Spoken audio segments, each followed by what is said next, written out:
नमस्कार, मैं तनिष तोमर आप सभी का स्वागत करता हूं IIMT मीडिया के विशेष कार्यक्रम हिस्ट्री ऑफ द डे में। आज के दिन दिया गया था अंग्रेजों भारत छोड़ो का नारा। 8 अगस्त का दिन देश के स्वतंत्रता संग्राम में खास महत्व रखता है। क्रिस्प मिशन की विफलता के बाद महात्मा गांधी ने ब्रिटिश शासन के खिलाफ अपना तीसरा बड़ा आंदोलन शुरू करने का फैसला लिया था।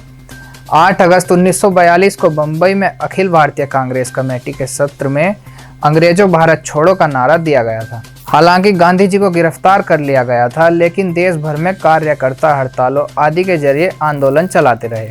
पश्चिम में सतारा और पूर्व में मोदिनीपुर जैसे कई जिलों में स्वतंत्र सरकार की स्थापना कर दी गई थी। अंग्रेजों ने आंदोलन के प्रति काफी सख्त रवैया अपनाया, फिर भी इसे दबाने में साल भर से ज्यादा का समय लगा। जिनेवा में आज के दिन की गई थी रेड क्रॉस की स्थापना। 8 अगस्त 1864 को स्विट्जरलैंड के जिनेवा में रेड क्रॉस की स्थापना की गई थी। हेनरी ड्यूमेंट के प्रयासों से जिनेवा समझौते के जरिए अंतर्राष्ट्रीय रेड क्रॉस मूवमेंट की स्थापना हुई थी। हेनरी ड्यूमेंट को पहला नोबेल शांति पुरस्कार भी प्रदान किया गया था।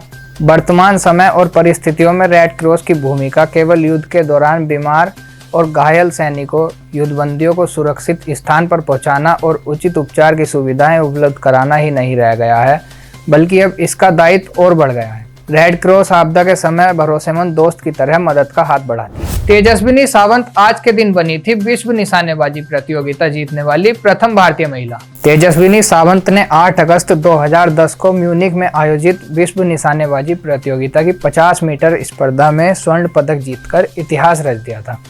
इस श्रेणी में यह प्रतियोगिता जीतने वाली वह प्रथम भारतीय महिला बनी थी।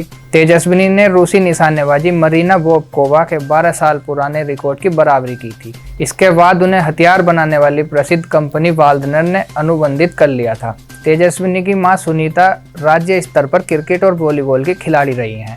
उनके पिता रविंद्र सावंत नौसेना में अधिकारी थे। आज के दिन हुआ था प्रसिद्ध लेखक भीष्म साहनी का जन्म। आधुनिक हिंदी साहित्य के प्रमुख स्तंभों में से एक भीष्म साहनी का जन्म रावलपिंडी, पाकिस्तान में 8 अगस्त 1915 को हुआ था। देश के विभाजन के बाद वह भारत आ गए और भारतीय जन नाट्य संघ, प्रगतिशील लेखक संघ और अफ्रो एशियाई लेखक संघ से जुड़े रहे। वह साहित्य अकादमी के कार्यकारी समिति के सदस्य रहे। उन्होंने करीब 2 दर्जन रूसी किताबों का हिंदी में रूपांतर किया। भीष्म साहनी को हिंदी साहित्य में प्रेमचंद की परंपरा का अग्रणी लेखक माना जाता है।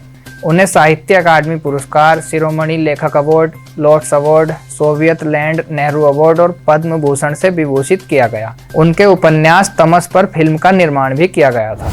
आज के लिए बस इतना ही। कल फिर भेंट होगी इतिहास में दर्ज कुछ और महत्वपूर्ण घटनाओं के साथ। तब तक के लिए देखते रहिए और सब्सक्राइब करिए IIMT मीडिया।